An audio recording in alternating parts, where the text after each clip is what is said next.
Rhonda, welcome back. Justin, it's so good to be here. It's been a long time. Actually, I looked it up and I should have looked at the date. But this is now your fourth time on the show.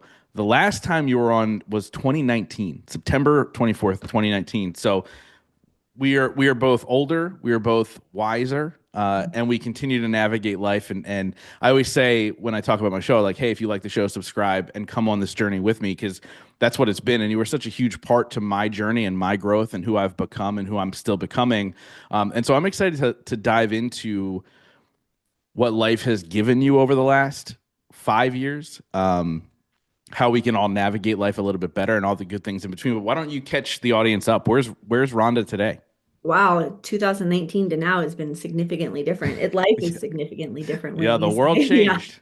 The world changed in a big way and there's no going back. I think for me personally, it was really like digging into like the deep core of my stuff.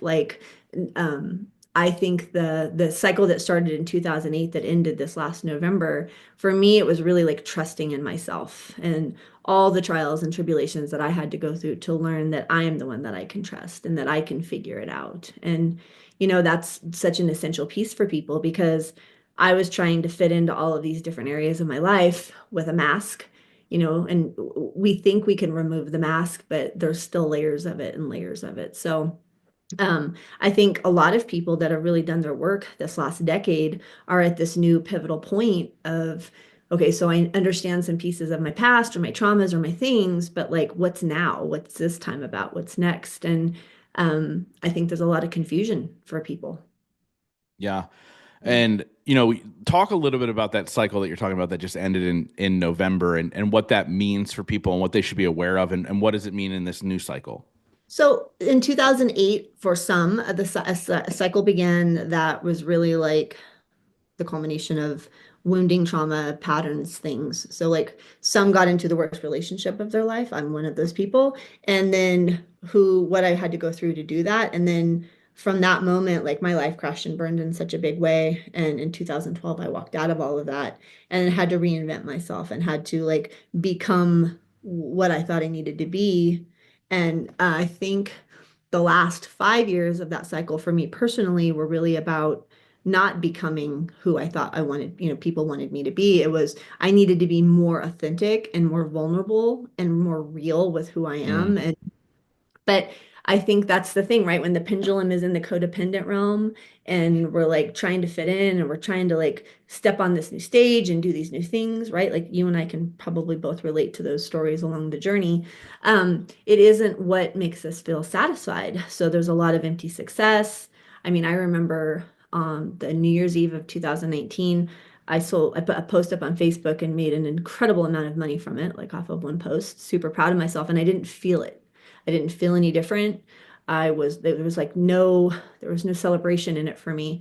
It was just this thing that had happened. And for a lot of people, we create these big, beautiful things, or we write books, or we adventure, or we do whatever, and there's still an emptiness inside. And empty success syndrome, I think, is such a huge plague because people expect to feel things. Listen, when we have more money, we have more options, right? That's always a thing. But more options doesn't necessarily make you feel satisfied inside. And the biggest piece I see, I always say is how you are in business is how you are in the bedroom, and those pieces are so essential. It's like if you're kind of just showing up in this way and you're putting on a mask, you're not living in it. It's not the Mm. richness of it. Yeah, it's like this idea of like we try and chase outside things or try and change who we are on the outside in order to satisfy something that's missing on the inside, and that's never the solution, right? Like I I often think back to, when the podcast really started to take off and then Inc. magazine and then it started to get some business success. And I was like, oh my God, this is everything that I was supposed to get, right? Everybody's praising me. Everybody's putting me on these lists and I'm showing up big. I'm getting on stages and I'm making good money. And I had that massive realization, and you are a big part of my life at this point. I had that massive realization of like, oh wait, hold on, I'm not happy. What does that mean? right? And then it goes back to, I always say with my mom, like she didn't die because she was an addict. She died because she didn't love herself. And I realized that I also didn't love myself. And then that was kind of that really the beginning of that journey, that the healing process, all that stuff. And that's kind of what you're talking about, right? Like going inward and being vulnerable and finding out who you are instead of who you should be. Talk a little bit about that. How can people even begin that process? Because it's ingrained in us, especially as men, because you work with men. It's ingrained in us that it's the outside success that is the answer to every problem. 100%. But like ultimately, I mean, the when we have more accessibility to choices, we have different choices we can go make. We can go work with different healers or functional medicine doctors or things, and that's really getting to the root. But honestly, if you can't get up in the mirror and be honest about how you feel in the day, and happiness is like 20% of our time. And when we have it, relish in it. But the rest of the time is important. If you have anger, anger is showing you where things are misaligned, or when different emotions come up, and it's okay to be vulnerable with them. We don't always have to put on this face. And I've seen a ton of stuff lately come up about like, like Robin Williams is an example. What we saw externally, but how he was inside. And I don't care if you believe in God, spirit, nature, the 49ers, whatever it is that you believe in, right? Right? It doesn't matter what you connect to. It is really about getting into that connection of self and listening. And I think that there's so much noise in the world right now that it's really hard to figure out what to listen to. And our bodies are screaming. But people that avoid going inward and they're just working on the external, life is going to get hard and there's going to be more chaos and things are going to get bigger. And we have to be able to get to the point where we listen to the whispers, not to the screams. And when it's screaming at you, whether it's your health because you're ignoring that, or it's some other big piece, it's like it's time to listen. And it doesn't have to be done the way we've been doing it. It Yeah. doesn't have to be that way. And like letting go of those old beliefs, the old patterns, the old, fake it till you make it kind of bullshit, or the, you get it done no matter what. Well, if it's at the sacrifice of yourself, at the end of the day, your health is like the most essential piece. And when I work with my clients, a lot of the times they're like, well, that sounds selfish. And it isn't about selfish. That's a word that people just use. It's about being of self. Mm, And it's like it's the whole oxygen mask analogy, right? Like you have to put these things on, you have to do these things for yourself before you can do anything for anyone else. But if your relationships aren't rich and full, if you're not happy with your sex life or intimacy in your life, your friendships seem weird or hollow, it's like there's a vulnerability that has to come. And people are like terrified of that piece. So that's a big part of where we're at is like, I want to know who you are when you're home on the couch and what you think about. I want to know your 3 a.m. thoughts. I want to know those pieces, right? And I've had suicidal ideation my whole life, and it wasn't that I wanted to die. It was that I didn't know how to live or I didn't know how to figure it out. mm, And that whole piece that comes up for people is you need to take action. Inaction breeds stress, overwhelm, panic, all of those things. But it's like you need to have support. And in 2020, I went and worked with this incredible guy because coaching wasn't working the same. Like we said, the world changed, right? So I was like, weekly coaching and therapy, in my opinion, is not successful. It does not create trajectory for people. It's like if you say last Thursday was a really hard day, there's not a lot I can do with it. But right. if you have access to be able to call someone when it's happening and be able to learn the tools and work through the thing and understand it's happening for you, not to you, and learning how to deal with the pressure. And as we were talking about before this started, which we should have recorded that part too. I was like, we should have just recorded this whole thing. Exactly. My journey in the last 15 years of plant medicine, there's no way I could be able to face like the things I'm facing internally in my life right now without knowing how to navigate those things. And that's the beauty of what plant medicine does. And plant medicine is not for everyone. It is for some, not for all. But it's like understanding that you have to want the shift more than existing with like dealing with or finding complacency in like how it is. Like there is so much more. And like even with intimacy, like I have a lot of couples that I'll work with or a partner and then we'll get on a call and like they're like, "Oh my God, we haven't had connection like that in forever." And it's like learning like you're just scratching the surface of the potential of what could really be there. Yeah. But it's like if you can't communicate your truth and you can't say these things, or your friendships, you know, I don't go into friendships to get things from people, but I am a huge giver, and I'm a great friend. And it's like that needs to have reciprocal energy to it, Yeah. right? So, and it's like, but that's a boundary, that's a non-negotiable in my life, because otherwise it's just an energy drain. Yeah. There's so much goodness that you said there. I was like, there's like nine different directions we can go just after that, right? And so, first of all, shout out to, happiness being like 20%. I often tell the story of when you told me I was working through some things and you're like, well, how does that make you feel? I go, I'm angry. And your response was, it's okay to be angry. You just can't be an asshole. Right. Which is a really funny way to put it. And it's true. But at the same time, it was the first time in my life that anybody gave me permission to be anything but happy, right? Like the facade of like, how are you feeling today? Right? Like, I'm good. Are you actually good? Like those types of questions, right? And I think the importance of having those types of friends in your life is super meaningful. You talked about, selfishness or being of self, right? I say all the time, the most selfless thing you can do is to be selfish, because you have to take care of yourself first before you take care of anybody else. Otherwise, you're useless. So you talked about your health as something that's super important. It's something that, Lauren and I are really navigating now with Function Health and all these other things. But like, talk a little bit about your health and why that's so apparent to you now. Well, I mean, in my life, I have always had this thing that I was going to try and figure out, like, what is going on with me. I can write books, I can do things, I can put out courses. I think about when you helped me create my podcast a long time ago, how much anxiety I had just doing that piece and like trying to figure that part out. So, I have worked with so many doctors, it's insane, and different alternative ideas, because Western medicine has never been able to figure this out. But my chronic fatigue and my crash and burn was an often thing, something I almost had to prepare for, like even in my business. And I finally got so fed up with not listening. So I started working with a functional medicine doctor and really got to the root of my toxic stressor, which could have easily been figured out when I was young. Yeah. And right, and that's like the frustrating piece. But when our bodies are not happy and there's discourse in them, it's going to create disease and disease. And I don't want to tell the story anymore of the crash and burn, you know? And it's like, how many times can you go to your friends with the same story? It's like you have to do something about it. Yeah.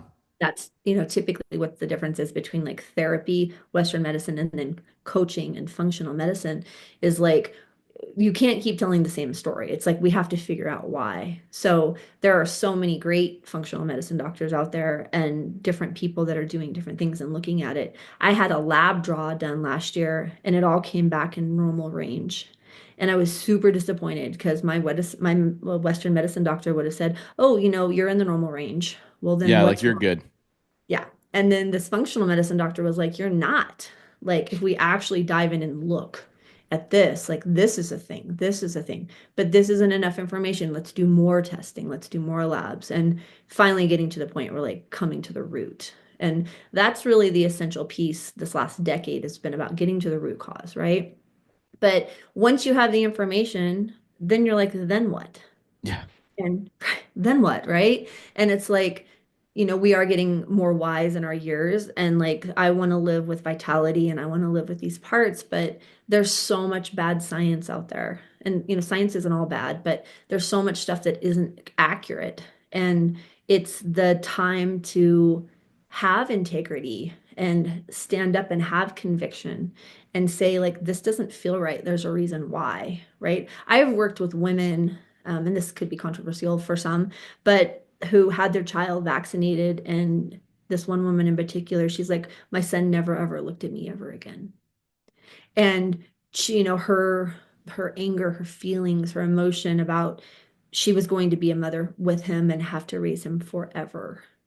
And Mm. that's like, that wasn't the plan. And like being honest about those feelings, but we have to listen more and surf more and feel more facts and everything. And I've seen scary reports that like 1 in 2 people are going to get cancer. And it's like, what do we do? Are we going to go traditional routes with that? Or are we going to do like more alternative things and fast or, cleanse or detox or those kind of things? And, it's a personal journey for everybody. I have no opinion, whatever anyone decides for themselves. It's just, Yeah. you have to be an advocate for yourself in your life. And if it's no different in your business. If something isn't working, you have to advocate for like the solution. And typically it all comes back down to you, right? If your business isn't working, you're settling. You're Yeah. settling for whatever is settling. So it's like, what do you need to learn or do or get support with, right? And it's no different in our lives. Um, Having money and having things is all great, but it's like if there isn't fulfillment or living or being able to be with your feelings, I mean, it's going to be a challenging journey.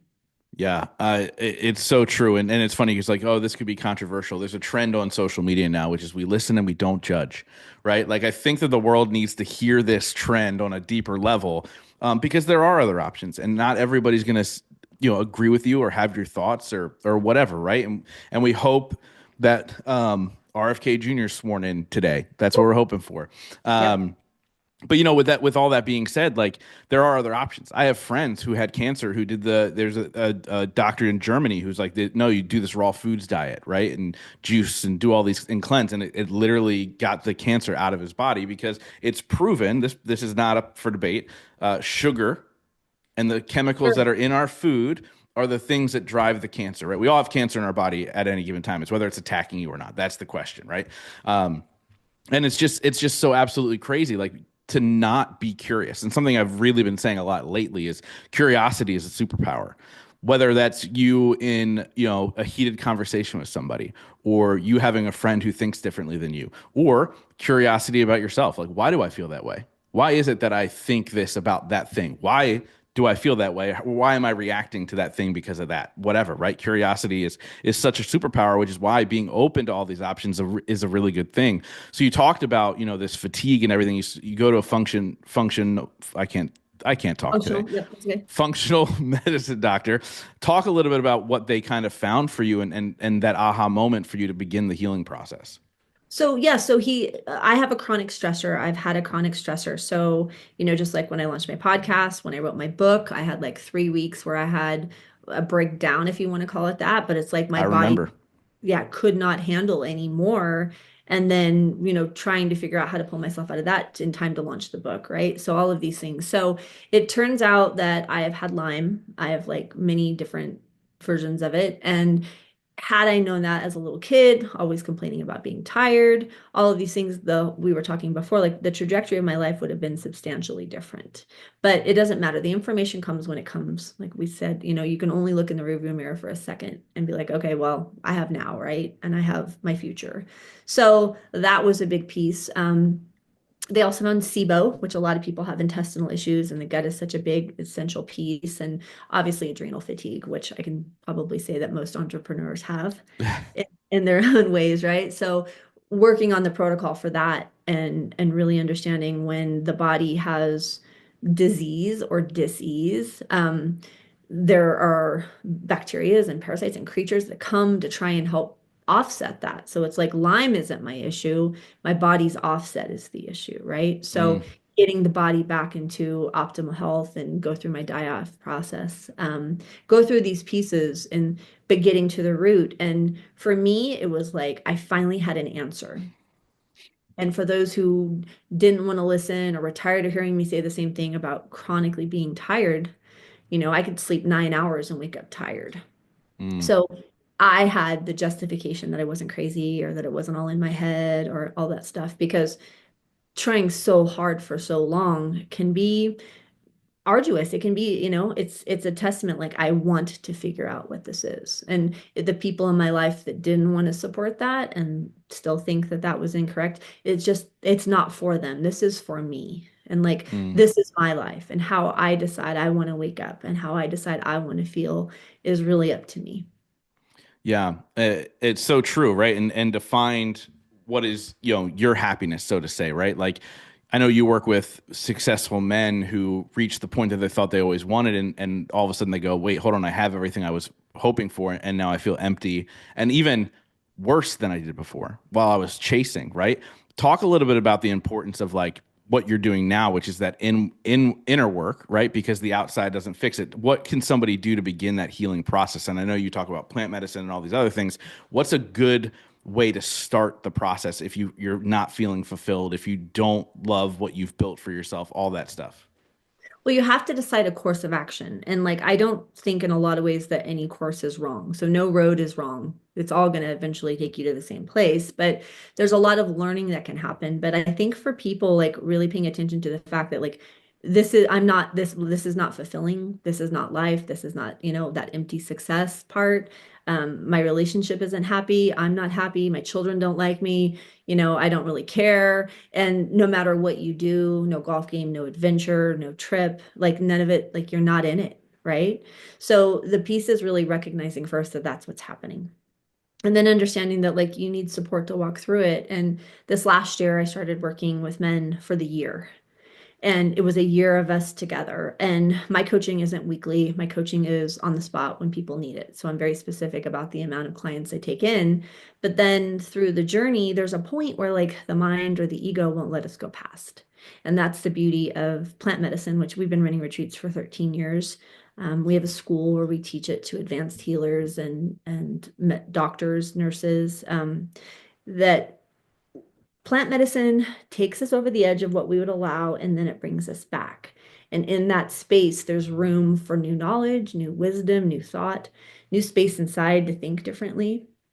We work with some medicines where just the pure overwhelm and stack of stuff of being an entrepreneur, you can do this one medicine and it will help offload some of that space.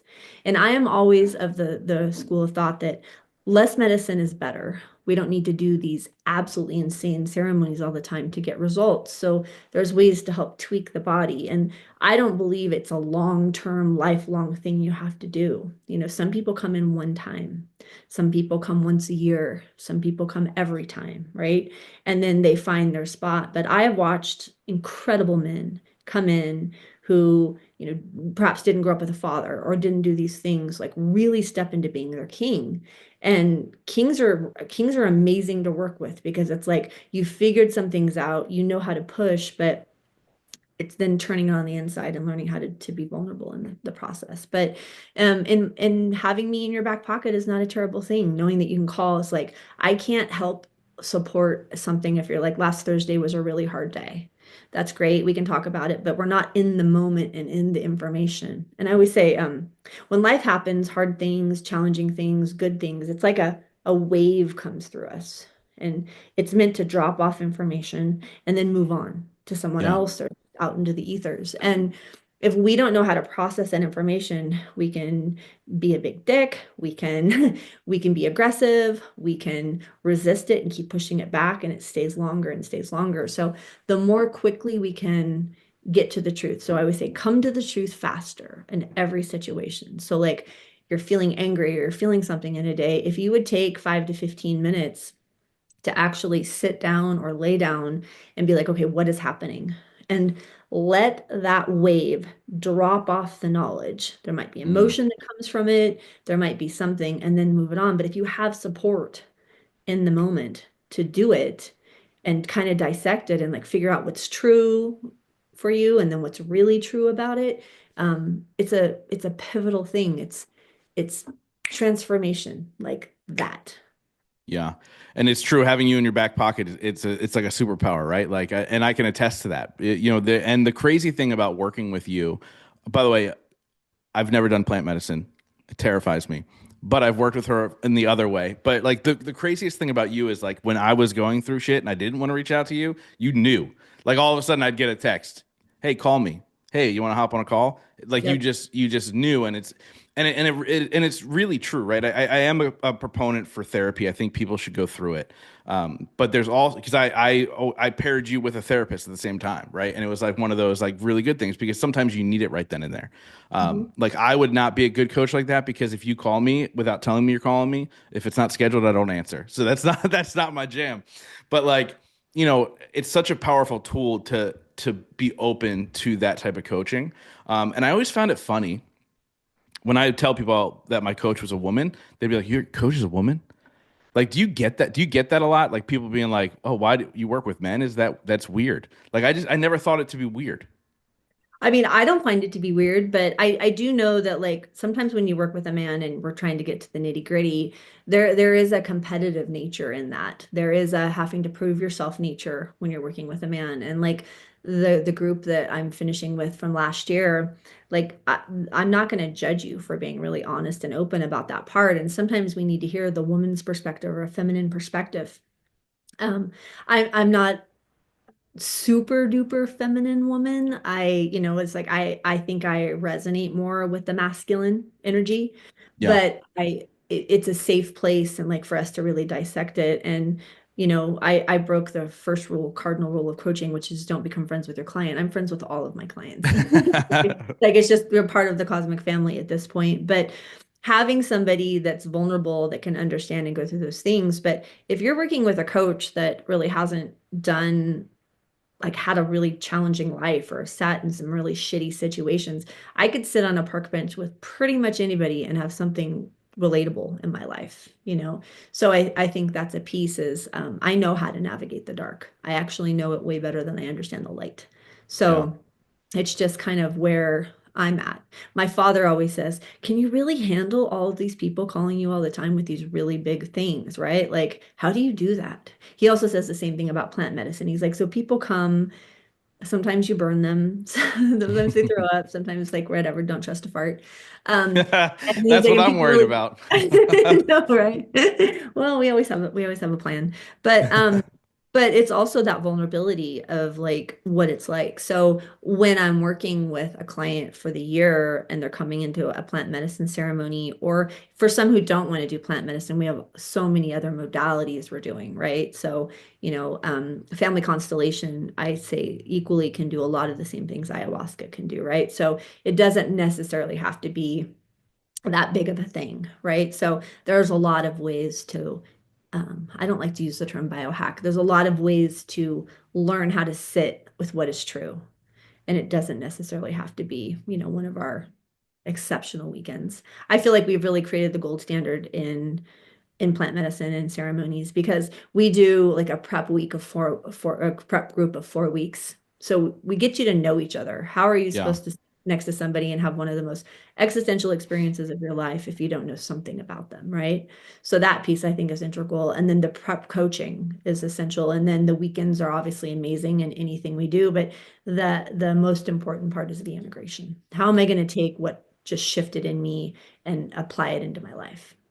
Yeah. And I think a lot of people like you, I think you said it before we hit record, but people using it inappropriately or people using it not in the right manner because it is a lot, right? Like out of curiosity, what would you say? Because I've heard people say this. What would you say to somebody who said like, "Oh, they're just tripping. Oh, they're just having a Yeah. reaction." Yeah, I mean, that's definitely language. It's language that's been around a lot more than just processing or allowing what is, right? Like different words, different things, or like, and people are like, I've never done drugs before. We're not doing drugs. Like we're working in a very specific container with very qualified people, some of the best in the world, to be able to allow the process and to trust that you're going to be safe and contained. But I am watching nightmares of things where people are adding like combo and bufo, and then they'll do it multiple days, those two medicines. And we would never do that. Like our retreats aren't original in sense of like how traditional medicine is done. It's very serious. We have a lot of laughter, there's a lot of joking, there's a lot of that part to it. But when it comes to like how the medicines are served, we're very traditional. We don't combine a whole bunch of medicines together. I have a lot of people doing that right now. And it's It like, sounds terrifying. how do you know what's doing what? Yeah. If you're combining two medicines at the same time, how do you know what's effective? And like, why don't you let yourself try one and see how that integration process is? And I am all about the journey of, plant medicine doesn't have to be forever. Let's go in and do some work and create some space, hollowing the bone, we call it. But how do we know why is more always the answer? Mm. So I mean, I think too, like even if you think about Western medicine, I don't think any medicine should be forever. Like it's meant to help or heal, and then you move through it, right? And like I think that be plant medicine, of course, and everybody needs a drug a little bit longer, a little bit less, right? Um, and so it's an interesting kind of thing to look at because I do see people I don't want to use this term, but I can't think of another word, so you can correct me. But like I see people getting hooked to the process, getting 100%. getting addicted and loving that whole process, and like that needs to be. I love how you do it, and you're handling it in such a professional way. What should people be on the lookout for if they decide they want to try it to not go down the route of working with people that aren't the best? AKA, Well, where if do they go to work with you? yeah, well, we do medicine here in the States, so we have two beautiful pieces of property where we do medicine. So, there's no mosquitoes, and we have the fuzziest blankets in all the land. So that's a potential. But I think when you're looking at retreats and they're offering a whole bunch of different medicines back to back or at the same time, like that would be an instant red flag for me. And then you need to understand what the integration process is. You need to understand what your group is going to be like. And, I went for my first 5 years, I went with strangers all the time. But coming into a container where when you meet these people, they're going to most likely be in your life forever. We've watched huge partnerships come out of some of our retreats, the best of friendships. We had a couple just get married that met at one of our retreats. And Wow. um, but that's the piece. And then, we highly press on not making any big decisions for like at least 30 days. You need time to figure out who you are, but you need to be held. And there's still places all over that you come in for a weekend and you leave and there's no support. And that to me just doesn't make any sense because the medicine for people, and I want to go back to what you said, it can have an addictive nature in the sense of you're going into community where you feel like you can be more yourself than you've ever been.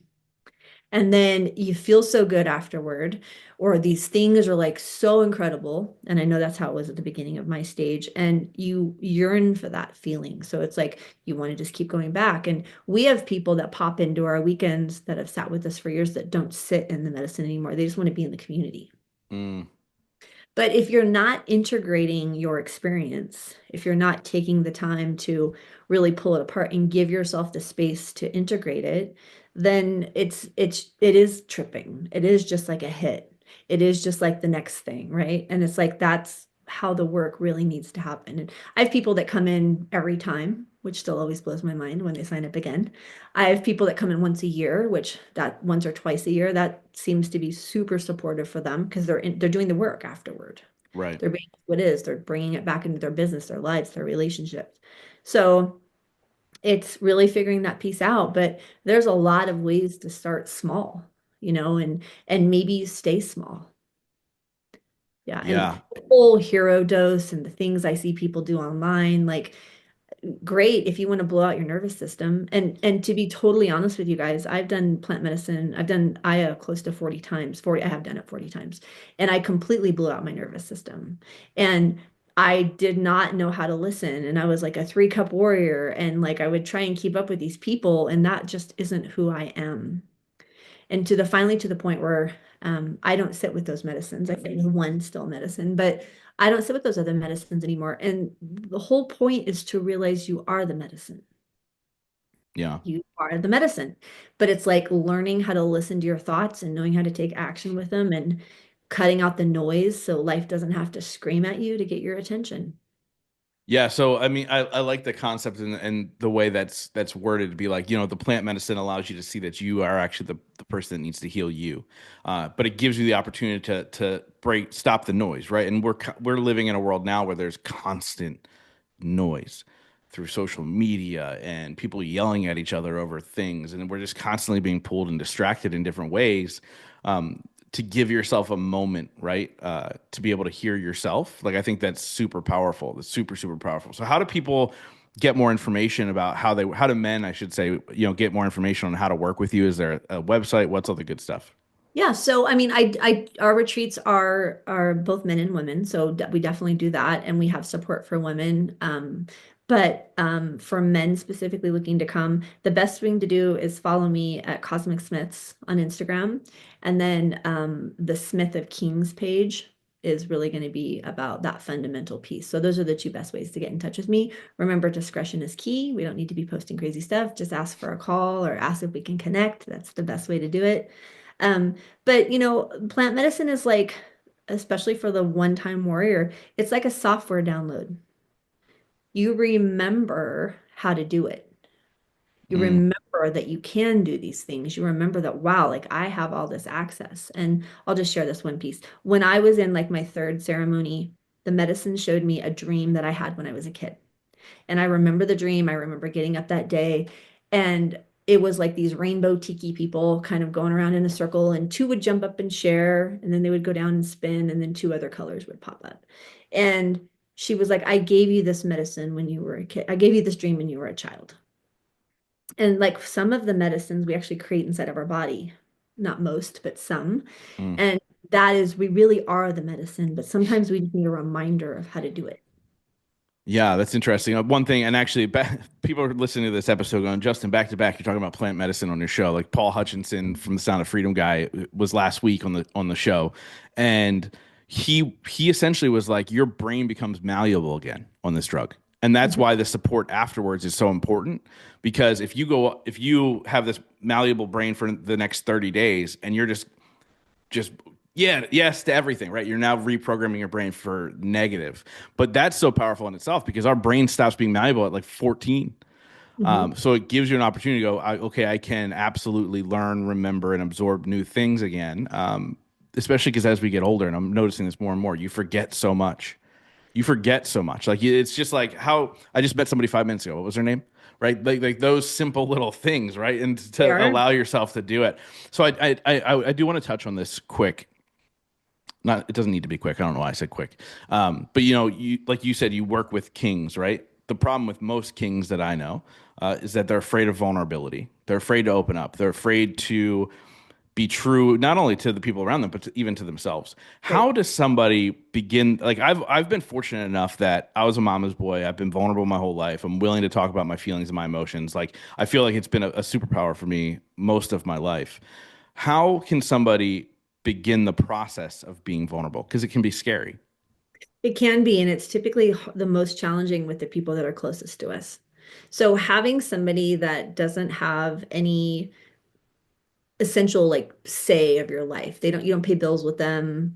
They don't have a need of you. They don't have an expectation of you. Having that person in your life to know that like it's a safe place and safe container to kind of unravel. I mean, I remember I had a client who could not even say the words masturbation. Mm. And right. And like he was uncomfortable talking about these parts of himself. And like so we made it to the point where when we answered the phone, it was good masturbation instead of good morning, right? But there needs to be some humor and you have to have a place to do it. But in my opinion, coaching is the ultimate medicine if you have the right coach. And we're at the point now with coaching where it's like you're not hiring a coach for this and a coach for this and a coach for this. You need a coach that can kind of support all of the aspects of it because how we do one thing is how we do everything. And if we look at how your bedroom life is going and we look at your business, I can probably imagine that they're going to be very similar in some ways. Mm. So um, it's really figuring out what kind of support you need, but you have to be really honest with yourself. And you're like, do I really want to share this? Which is the answer is always no. It's just like when you didn't want to call me. I have clients say all the time, I didn't want to call. And I'm like, I know. I know. Oh, I I totally she get it. and she knows. She Yeah, definitely I do knows. know. I do have a weird spidey sense with that. But it isn't about telling me or being vulnerable with it. It's, I've heard the saying like people tell white lies because they don't want to hurt someone else or they don't, and it's like which is the biggest plague and cancer on the planet is the white lie. Because you're not being honest with yourself. But I call bullshit on that. What is really true is that you don't want to feel what you need to feel to be honest. And Mm. sometimes we'll blurt out truth, and then afterward, this like after effect happens where we have regret. And then, will I still be loved?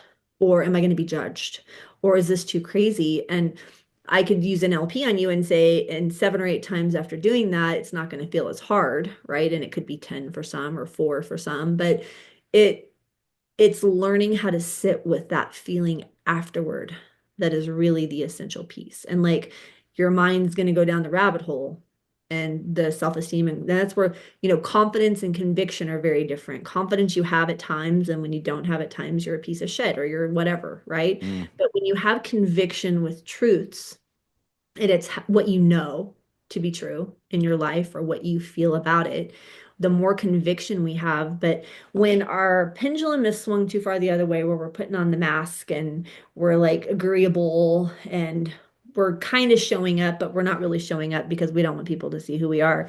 When the pendulum starts to swing the other way, we kind of get aggressive, or we're a dick, or we're like, but that's my truth. And I always say, don't hit me in the face with your truth like a dick, right? Like Yeah. don't, right? Yeah. So yeah, so it's learning how to have different language and not feel so triggered inside when you're sharing that piece. And that's where a lot of that on the spot work is really helpful, Yeah. because it's like, what is true. And when someone comes and has a business blow up or a huge deal or funding's gone wrong, I work with a lot of real estate investors. We go through the process, the four questions of Byron Katie, which is what is true? And what is true is how they feel at that moment, their aggression, their anger, their stuff, right? And then after they've done that, we go into what is really true. And then we start to look at like what's happening in the process, right? And then sometimes we don't even do the second two questions, but who are you when you believe it's true? And then who are you when you don't? And after that process, like you're able to take your triggered rage, your triggered emotion, or and change how we're responding. So before going back into the business meeting or before making the phone call, like what's going to happen, you're a different person. You've done the processing work. And the more we do that, the more we do that, then your reaction is different. I mean, all we really have are in life are choices and reactions, right? Like, and reaction is typically a choice. And if you can give yourself that pregnant pause, that time, who to actually figure out how you feel about it rather than going with rage, who you are when something happens an hour from then, 4 hours from then, and 24 hours from then, you're going to see significantly different versions of yourself and how you feel about it. Mm. So it's like, and I have clients all the time now that will say to a business partner or something, it's like, I need a few minutes to figure out how I feel about this and walk away and step away. Being of self, giving yourself the time not to just be an axe or be reactive. And a lot of times with your children, like that can be a thing too. It's like children, if you're not a big child person, can be frustrating for a lot of people. The most frustrating thing I've ever been a part of. Ditto. Absolutely ditto. Yeah, it's the hardest. I always say, look, I've done some really hard things in my life. Helping raise children is the hardest thing I've ever done. Being a bonus is hard too. Yeah. It is. I have just been doing that myself, and I think it's even more challenging because you don't necessarily have the say, or you don't necessarily like have the same views and opinions, and it wasn't something that came from us. So any Yes. shout out to all the people out there that are doing bonus children Yeah. or Yeah. Yeah. We should all have a support group. But, at the end of the day, these kids love me like I am their father, and there's massive rewards to it as well. And like I say all the time, I spoke down at an event in Florida, and the one day I cut out and went to a cigar lounge, and I was sitting there, and this guy and his son-in-law sat at my table because there weren't any other seats. So I talked to them the whole time. It was during the Eagles game, and I was just like, I said to the gentleman, the older guy, I was like, dude, I can't wait to be you, like to go be able to spend time with, my adult kids. Like that's what I'm looking forward to. Like that's going to be the payoff for me. Like is when they're older and like we get to like have a different type of relationship. Like I think that's going to be fun. And you always kind of look at like, okay, what am I learning now? Where do I see this going? Like if I want that really good relationship with them, how do I have to be now? It's all part of the process. But It is. My father is my best friend. And like my mother, had she still been alive, definitely would have been the same way, right? Like just a different kind of living, a different kind of relationship. But we wanted that. And that's the key piece. But I say this to a lot of too, is like, you want your daughter to feel this way about you. But one of the biggest things I hear from men is like, my kids will always come first, and they're trying to meet a woman. Well, if a woman knows that your kids, no matter what, are always going to come first, where is there space for her? yeah, And there's two different firsts. There's two different lists of things of priority. And a man needs to learn how to put his children first and his partner first. And they're not the same category. We're not comparing the two. They're not the same relationship. It's not the same love. It's not the same anything. So yeah. it's learning how to have space and really finding that part. Yeah, and I think Lauren does that really well. So men and women have that same kind of Mhm. juxtaposition, right? Like she does that extremely well. Like I'm just super fortunate to have the partner that I have. Oh, She makes ever like she just it's the perfect balance to who I am. And Well, because you've created a container where she feels safe and she can be vulnerable and she can be honest. And women are magic. Women are absolute magic when they're in a relationship where they can step into their masculine parts, but when they're around family or they have time, they'll create this beautiful feminine experience of creativity and love and nurturing. And your Christmas posts are yeah, always the so pajamas. funny to me. It's so good. But that's the thing. And you can't build a life with somebody where you're having to poke them to pick up the bricks. And that's a constant masculine action. And it's like, where can we learn these pieces? But I once asked myself like 10 years ago, how can I teach men how to have empathy and compassion? And you can't. You have to go through a visceral living experience to learn the piece, to learn how to have that part. And how are you going to go through that experience? It's a pivotal piece. Like you losing your mother changed you as a man, Yeah. changed you as a partner, it changed you as many things, just like me losing mine, right? Yeah, 100%. And and it's odd to say it, but you look back at those moments and that it's all part of the plan, right? Like if that didn't happen, I would be a completely different person doing a completely different thing. I wouldn't have this podcast. And if I probably would have started the podcast because there was a plan to start it before her, but it wouldn't have become what it is. It wouldn't have made the impact on me and then others who have listened, all around the world like it has because of that moment. And it's a weird thing to kind of it bothered me for a really long time feeling that way. I've Mhm. accepted it at this point now. But yeah, it's just absolutely crazy. So I want to ask you this Your question because ability, oh, sorry, sorry. your ability to be able to sit with people's pain and sit with people's truth and hold that space for people, it doesn't make you uncomfortable. And like that's the beauty of why this podcast is so special, is because being able to sit in that space, you're not trying to fix it. And I'm sure you have listened to some conversations in the 500 plus. I am sure you have heard some crazy things, but it's like until you have that depth, that deep, hard depth inside of you, you can't hold that space for other people, and it's very superficial. Yeah, thank you. Thank you for saying that. But I want to ask you this question because you talk about all these things you're building and all the impact that you're making and the book that you wrote and all these wonderful things. I want you to imagine, fast forward to the end of your life, hopefully many, many, many, many years from now, decades from now, and all that stuff has disappeared. It doesn't exist anymore. And you can only be remembered for one sentence. What would you want that sentence to be? Oh, that's hard. Um, well, the funny part of me comes out with a couple of things like don't forget to floss your teeth. You only floss the teeth you want to keep. Um,